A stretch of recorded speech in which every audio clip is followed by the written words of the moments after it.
I've been doing open source since early 2000s, and mostly to help myself or my teams. This was, I didn't feel like this is some kind of, like we need to make open source for the greater humanity or anything like that. It might do that, but that was not my interest. At Artsy, we became open source by default, and I'd say the biggest advantage of doing so was hiring. It was and continues to be a differentiator in hiring.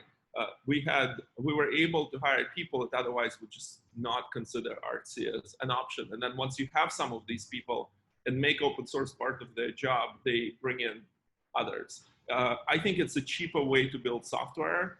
It's a higher quality way to build software. And it's a no-brainer from the business point of view, because it attracts the kind of talent that you need.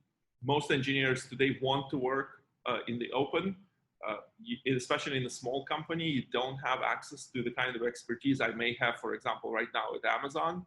So you have to find different ways. And how do you do it? Well, you become part of a much larger engineering organization, which is worldwide. And you can't just go and ask questions. You also have to contribute to it if you want to have genuine support from all these other people. So Artsy has built a lot of open source code and collaborated with tons of engineers that work for some large companies like Airbnb or others on technology. And we did it in the open. So it's a win-win from all points of view.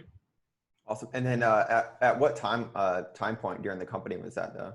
From the beginning, I had an open source policy in the company very, very early. Carter, the CEO, has seen that what's another way.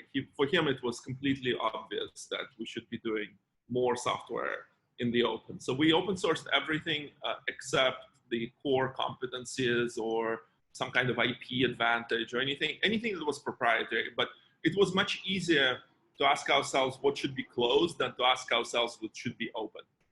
And so the policy was you're open source by default, and then if something is proprietary, then find a reason for it to be proprietary. There's just a lot fewer projects. Most software, especially in marketplaces, like moving data around. So there's nothing too particularly challenging in that.